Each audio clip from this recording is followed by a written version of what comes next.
am a slave. Assalamu alaikum wa rahmatullahi wa barakatuh, brothers and sisters. Welcome back to my page. So today we're going to discuss how I got my first Quran. I can't tell you this now, this is not the conversation that is actually, it's a bit weird. I don't want it to mention about it, but it was about my first Quran. So most of you have seen some of you have seen my Christian conversion story.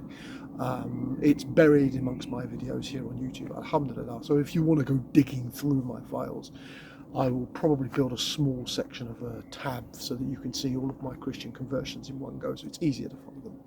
So anyway, much to my Christian conversions, my travels around the world, my exploration, and much of my observation of Islam during my early years, I came online to TikTok probably about the back end of 2019, I think.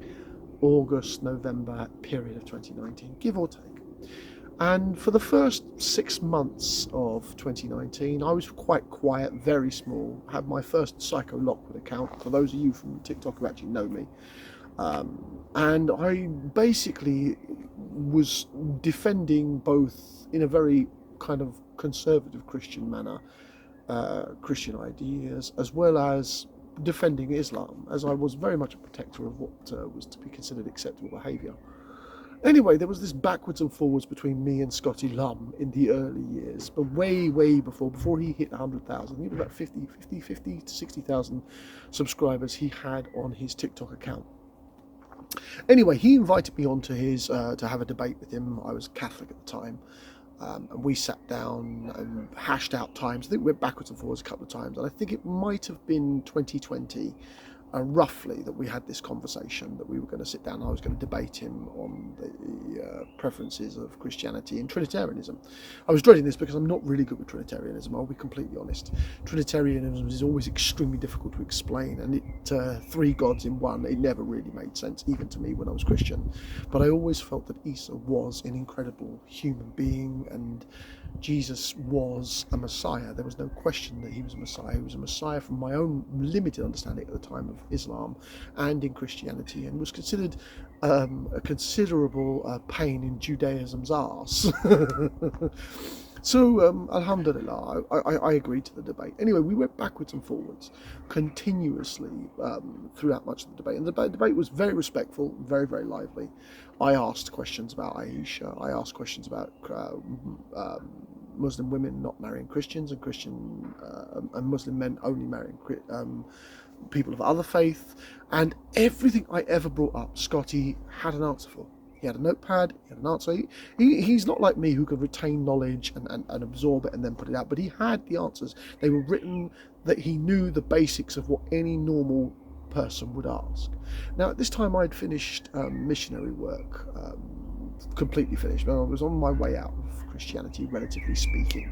I'd had enough of the Catholic faith, much of its corruption, its bribery, its disgusting behaviour, especially with how the Catholic faith behaves specifically towards the weakest parts of the priesthood, the covering ups of the scandals involving the kiddie fiddling, which is prolific in the Catholic Church, but you don't hear Christians talking about it at all.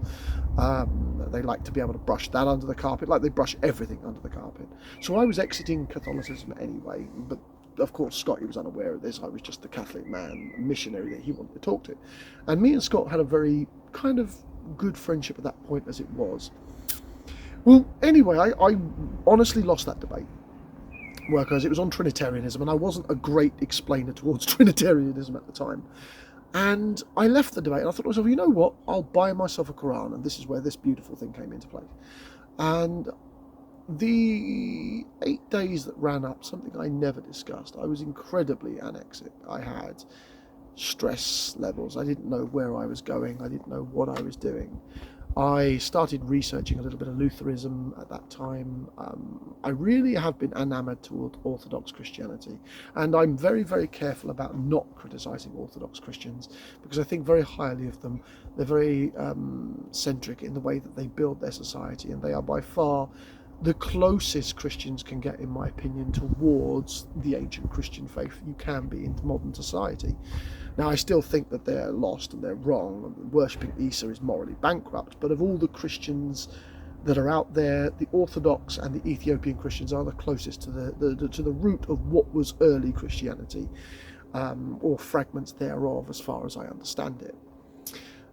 So anyway, 8 days passed, and eventually this arrived in the post. And I bought this book, in all earnestness. Alhamdulillah, may Allah be pleased with me. I bought this book for the sole purpose of discrediting what scottylum was saying in Islam. I wanted to find the flaws in the Quran.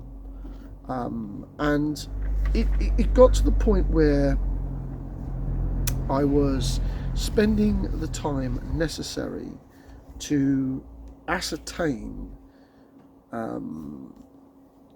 this Quran for its magnificent words. It wasn't until I got to Imam, Family of Imam, Part 4, that I started, that Christianity started to crumble psychologically down for me.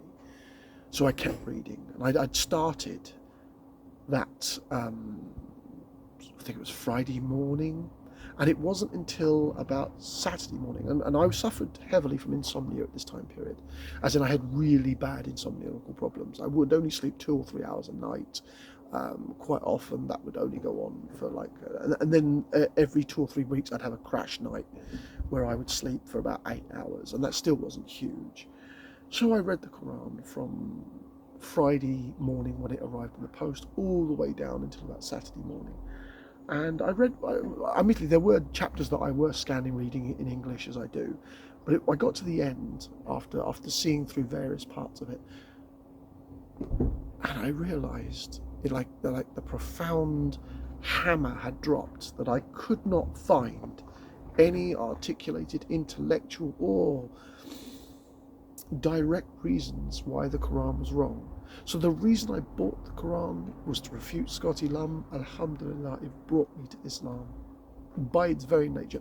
That single debate. Now, there were loads of run-ups before that. There was my conversations with Sally, another TikToker, if you don't know who she is. Another beautiful sister, Alysha Noor, but most of you don't know her. She's by now left the app, probably happily married. I believe the last time we spoke she was married, so she's probably raising her family. Alhamdulillah, may Allah be pleased with them and her children. It's sufficient to say that there were considerable influences on me on social media.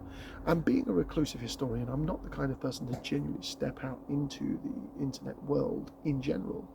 But it was my purchasing of this Quran and then subsequently reading it and finding not a single one contradiction from page cover to cover. Now, at this point, I knew nothing about the hadiths. And it was that Saturday morning that I knelt down and made a very terrible first salat for the morning prayer. And I think it was slightly out of time as well. But it was after that I got up,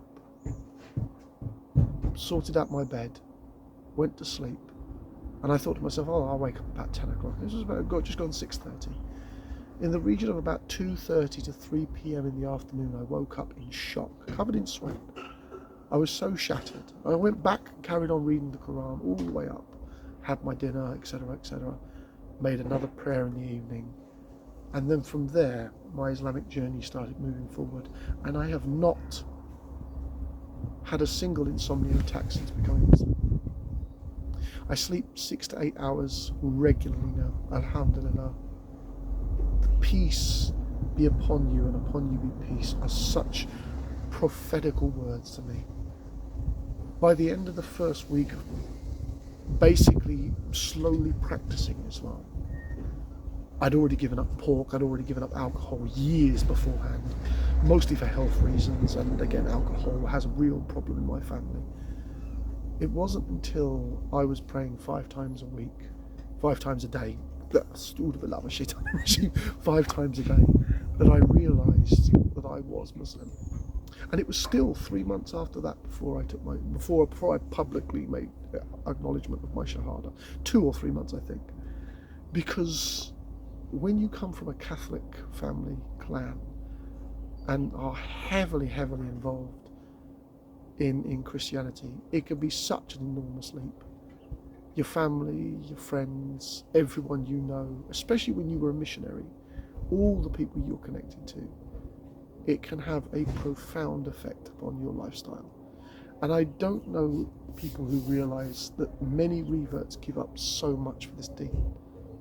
We sacrifice so much: friends, family, lifestyles, you have to rebuild your network of friends and communications. Now, I have had a good couple of friends who have stuck with me, and I know those are true friends, and they know who they are, who are still Christian, who still admire to much of what I say, but each and every one of them has called me a better man.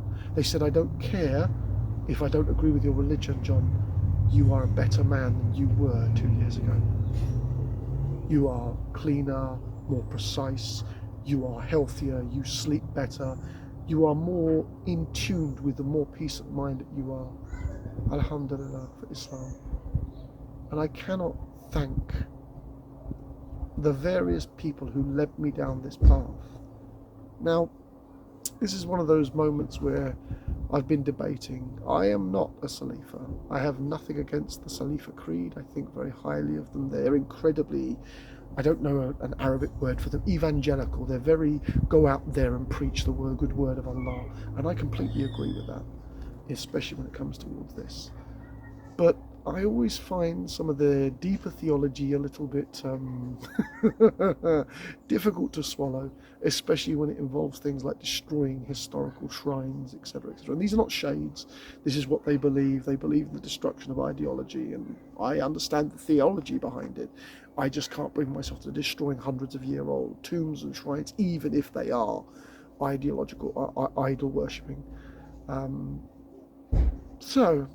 But I think that's a very good analogy of what's my debate between me and Scott is. And the reason I've made this video, alhamdulillah, is because we lost Scott's previous account. And the loss of Scott's previous account meant that there was no recollection of the event of mine and his debate, which set off the chain event that brought this. That, by its very action, me trying to disprove scottylum, brought me into Islam. Well, Raiyyan, my beloved brother, one day I will see you. I don't know when, but I will. And I wish you the absolute best. Alhamdulillah, and I hope you find your 4 Turkish wives, though I think you're insane.